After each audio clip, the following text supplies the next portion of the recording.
So let's move on.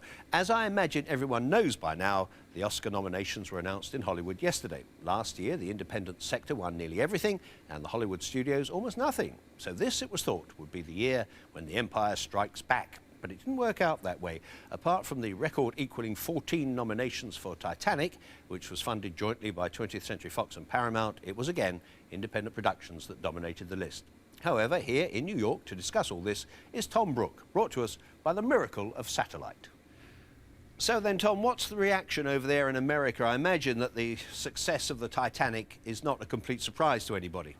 No, I think everybody was expecting it to do quite well, but I think the fact that it got 14 nominations has come as quite a surprise, because that puts it on a par with All About Eve, a film made in 1950 starring Bette Davis, and I'm sure she's turning in her grave that she has now been outdone by Titanic.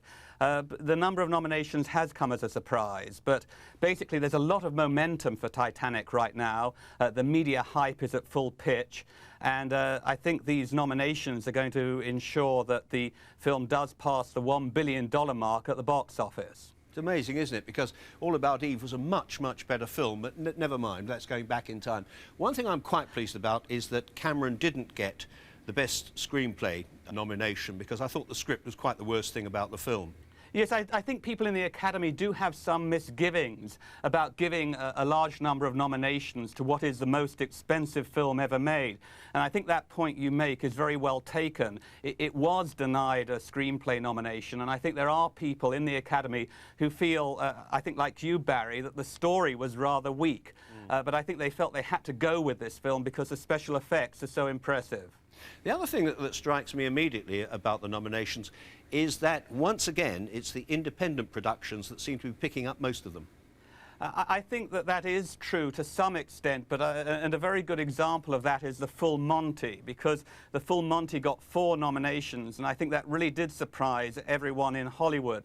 And I think the reason that that has happened is twofold. One is that the Full Monty, the full contingent of The Full Monty, were out in Hollywood in January doing a press campaign, and this certainly is evidence of how effective a press campaign can be in terms of making sure you get Oscar nominations. But the other thing, which is much more real, is that Academy members really do like this film. I spoke to an Academy member the other day just to get some idea of what he felt was going to happen, and he could not stop talking about how much he liked The Full Monty, both in terms of its emotional appeal and its story. And I think there's a feeling that storytelling is very weak in the mainstream Hollywood pictures, and that's where The Full Monty picked up. And the other so-called independent film, Good Will Hunting, which is a small film, a coming-of-age story, which has, I suppose, a very sweet screenplay.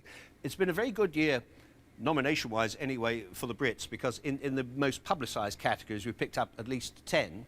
It's also been a comeback year, and there's Julie Christie back again, 30 years after she won an Oscar. There's dear old Burt Reynolds getting nominated for Boogie Nights, and of course there's Peter Fonda. There's kind of nostalgia creeping into the nominations this year. I think that's true, and I think that the Academy is going to definitely give Burt Reynolds a trophy. That's the feeling I get. And I think that Peter Fonda stands a very good chance of getting a trophy, but he is up against stiff competition. Since we're doing this bit of predicting, I agree with you entirely about Burt Reynolds. I'm sure it's his year to pick up an Oscar, and indeed a well-deserved one.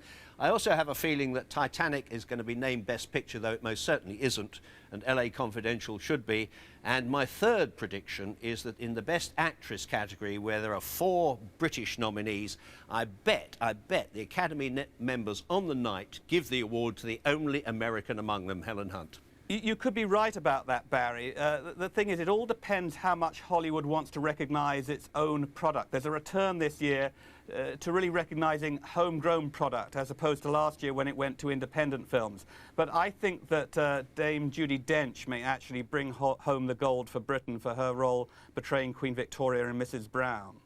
Well, I sincerely hope you're right, either her or Helena Bonham Carter. But Tom, thank you very much indeed, and we'll meet at Oscar time, as ever.